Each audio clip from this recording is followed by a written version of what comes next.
Hello guys, welcome back to star का study point. दोस्तों, इस वीडियो में लेकर आए आप सभी के लिए क्लास 12 वालों के लिए क्रैश कोर्स वीवीए ऑब्जेक्टिव क्वेश्चन के रूप में हिंदी 100 मार्क्स लैंग्वेज पेपर का, चाहे आप आर्ट्स साइंस कॉमर्स तीनों स्ट्रीम छात्रों के लिए सिलेबस एक ही है। दोस्तों, यहाँ पे हम लोग प्रोज सेक्शन कर लिए थे, इसका मतलब गद्य खंड हम लोग कर लिए थे। दोस्तों, अब हम लोग करेंगे पोएट्री सेक्शन। ठीक है, आप लोग को पोएट्री सेक्शन का 6 वीडियोज आएगा। दोस्तों, ये इसमें 2 चैप्टर को कवर करेंगे, करवक चैप्टर और आप लोगों का सूरदास चैप्टर। जितने भी अभी तक पूछे गए हैं क्वेश्चन वो सारे करेंगे ही करेंगे, और जो इंपॉर्टेंट क्वेश्चन बनते हैं वो इस वीडियो में आप लोग को सारे क्वेश्चन मैं आप लोग को करवा दूंगा। ठीक है, वीडियो को लास्ट तक जरूर देखेगा। दोस्तों, अगर आप भी क्लास 12 के छात्र हैं, आगामी बोर्ड परीक्षा में शामिल होना चाहते हैं, तो इस चैनल को जरूर सब्सक्राइब कर लीजिएगा, ताकि इसी तरह जैसे ही नया वीडियो करेंगे नोटिफिकेशन आपको मिलता रहेगा। दोस्तों, आप लोग को पता ही है, यहाँ पे क्रैश कोर्स चलाया जा रहा है हर सब्जेक्ट का।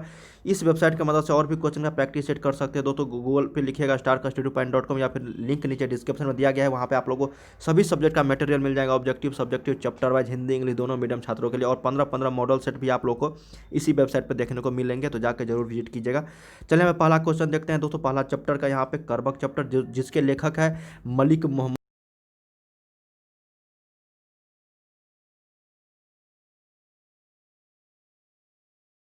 यहाँ पे सिलेक्ट कर लिया हूँ। दोस्तों, इसी तरह के आप लोग को बोर्ड परीक्षा में डायरेक्ट क्वेश्चन देखने को मिलेंगे। एक भी क्वेश्चन मैं आप लोग को बताऊँ ना, हिंदी जितने भी मैं आप लोगों को क्रैश कोर्स यहाँ बता रहा हूँ, एक भी क्वेश्चन आप लोगों को बोर्ड परीक्षा में नहीं छूटेगा।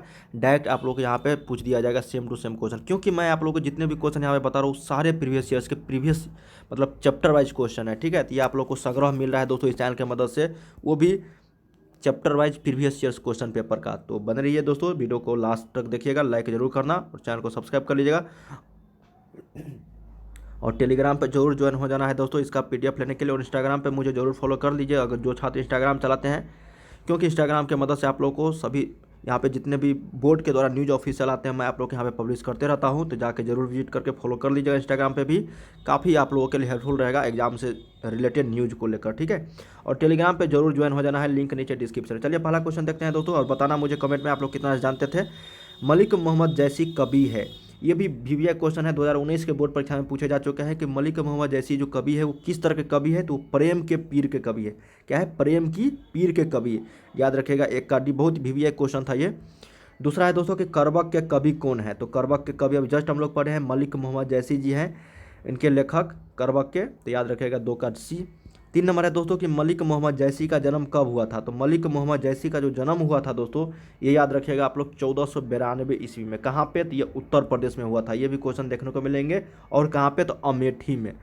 कहाँ? उत्तर प्रदेश के अमेठी में हुआ था, तो याद रखिएगा 1492 ईस्वी। चलिए, यहाँ पे नेक्स्ट क्वेश्चन देखते हैं। 4 नंबर दोस्तों, बताया गया है कि जैसी का जन्म किस प्रदेश में हुआ था, तो जैसी जी का जो जन्म हुआ था दोस्तों, ये आपका उत्तर प्रदेश में हुआ था, अभी जस्ट हम लोग बताए हैं। नेक्स्ट है कि जैसी का जन्म स्थान कहाँ था, तो ये अमेठी था दोस्तों, याद रखें।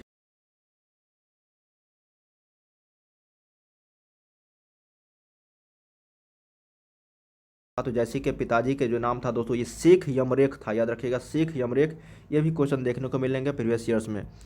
चलिए, नेक्स्ट क्वेश्चन देखते हैं। जैसी हिंदी साहित्य की किस काव्य धारा से जुड़े थे? क्या क्वेश्चन है दोस्तों कि जैसी हिंदी साहित्य की किस काव्य धारा से जुड़े थे, तो ये प्रेम मार्गी। ठीक है, याद रखिएगा प्रेम मार्गी शाखा के। ये भी क्वेश्चन देखने को मिलेंगे प्रीवियस ईयर्स में, प्रेम मार्गी शाखा से जुड़े थे, प्रेम की पीर के कवि थे। ठीक है, वो भी आप लोग को याद रखिएगा। चलिए, 8 नंबर देखते हैं कि जैसी की काव्य की भाषा कौन सी थी, तो जैसी के द्वारा जो जितने भी काव्य लिखे गए हैं दोस्तों, जैसे आप लोग को पद्मावत पता ही होगा, उनके द्वारा बहुत ही मतलब महत्वपूर्ण काव्य है दोस्तों पद्मावत, इसके द्वारा लिखा गया है। तो वो लिखते थे दोस्तों किस भाषा में, तो वो अवधी भाषा में लिखा करते, तो याद रखिएगा 8 का सी। 9 नंबर है दोस्तों कि इनमें से प्रेम की पीर के कवि कौन है। अभी जस्ट हम लोग पढ़े हैं पहला ही क्वेश्चन कि प्रेम मलिक मोहम्मद जैसी किस तरह के कवि है, तो ये प्रेम की पीर के कवि, तो ये आपका हो जाएगा दोस्तों मलिक मोहम्मद जैसी, 9 का ए, याद रखिएगा। चलिए, 10 नंबर देखते हैं कि करबक कहाँ से लिया गया है, तो करबक जो चैप्टर है दोस्तों, ये आपको लिया गया है आखिरी कलाम, अखरावत, या फिर आपका दोस्तों यहाँ पे मधुमालती, या फिर पद्मावत। तो ये लिया गया है दोस्तों आपका करबक पद्मावत से, याद रखिएगा काव्य से, 10 का डी। चलिए, 11 देखते हैं कि जैसी रचित पद्मावत की भाषा क्या है।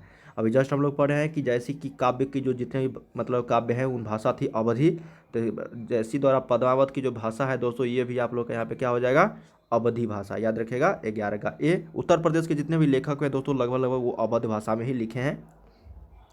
12 है कि मलिक मोहम्मद जैसी किस परंपरा के कवि है दोस्तों, तो मलिक मोहम्मद जैसी जो कवि है दोस्तों, ये आप लोग को पता होना चाहिए कि ये आपका प्रेमाख्यानक काव्य परंपरा के कवि हैं? तो याद रखिएगा 12 का सी। ये भी क्वेश्चन देखने को मिलेंगे प्रीवियस ईयर्स में। 13 नंबर देखते हैं कि पद्मावत किसकी रचना है? जस्ट हम लोग बताएं काफ़ी बार कि मलिक मोहम्मद जैसी के द्वारा ही लिखा गया है। तो याद रखिएगा 13 का सी।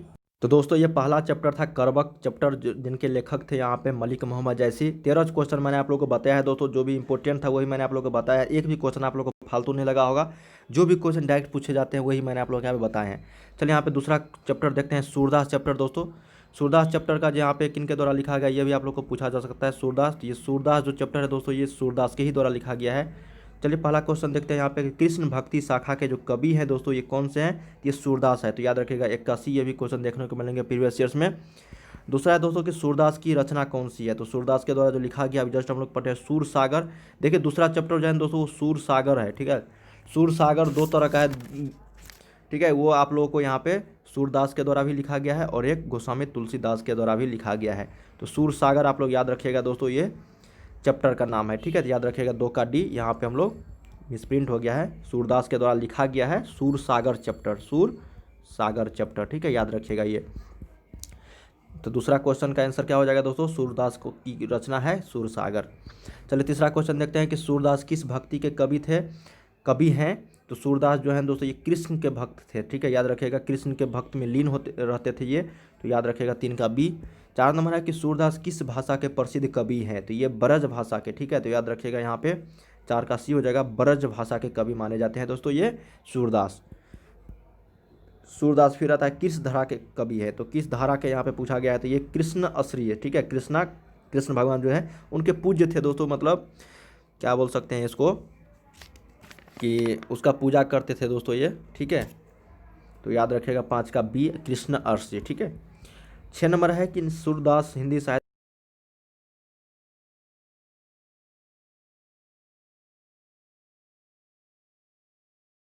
चलिए नेक्स्ट क्वेश्चन देखते हैं कि कौन सी रचना सूरदास की नहीं है? तो सूर सागर तो है ही, साहित्य लहरी भी है दोस्तों। तो यहाँ पे क्या हो जाएगा दोस्तों, कौन सी रचना सूरदास की नहीं है? तो सूर सागर, साहित्य लहरी, सुरसावली ये सभी है दोस्तों, लेकिन ये 7 का जो डी ऑप्शन है आपका 7 से, ये आपका सूरदास के द्वारा लिखा हुआ नहीं है। तो याद रखिएगा 7 का डी। ये भी क्वेश्चन देखने को मिलेंगे प्रीवियस ईयर्स में। 8 नंबर है दोस्तों कि कौन सी रचना सूरदास की है? तो अभी दोहाबली, सूरदास, ये गीतावली। यहाँ पे सूर सागर हो जाएगा जो सूरदास के द्वारा लिखा गया है। ये सबसे किसी और का है, गीतावली किसी और का है दोस्तों। तो क्या हो जाएगा दोस्तों यहाँ पे 8 का, और कौन सी रचना सूरदास की है? तो ये आपका सूर सागर हो जाएगा, जो आप लोग के चैप्टर से ही है, दूसरा चैप्टर।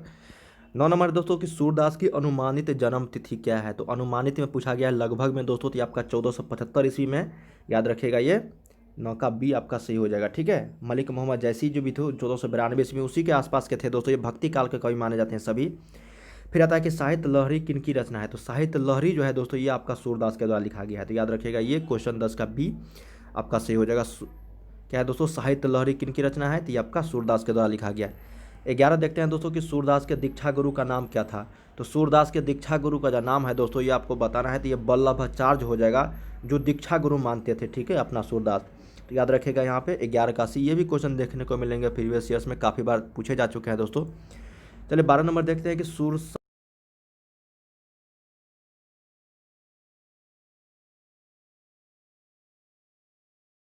भाषा के कवि माने जाते थे, प्रसिद्ध कवि थे। तो ये ब्रज भाषा में ही यहाँ पे भोजपुरी छूट गया है। तो ये आपका हो जाएगा दोस्तों 12 का सी आपका ब्रज भाषा में, ठीक है। तो याद रखिएगा ये क्वेश्चन को। यहाँ पे क्या हो जाएगा दोस्तों, सूरसागर किस भाषा में रचित है? तो ये आपका ब्रज भाषा में। चलिए नेक्स्ट क्वेश्चन देखते हैं कि भगवान श्री कृष्ण जो है किस कवि के पूज्य थे, मतलब कौन से कवि जो इनको काफ़ी पूजते थे? अभी जस्ट हम लोग पढ़े हैं सूरदास के द्वारा। ये काफ़ी मतलब इसके बोल सकते हो दोस्तों, ये कृष्ण के भक्त थे एक तरह से, जो कृष्ण के भक्त में लीन रहते थे काफ़ी समय से। तो यहाँ पे सूरदास हो जाएगा 13 का डी, ठीक है। तो दोस्तों यहाँ पे हम लोग 2 चैप्टर कवर कर लिए हैं, पद्य खंड का, पोइट्री सेक्शन का, करवक चैप्टर और सूरदास चैप्टर। इस चैप्टर से जितने भी अभी तक क्वेश्चन पूछे गए थे मैंने आप लोग को सारे बता दिए हैं।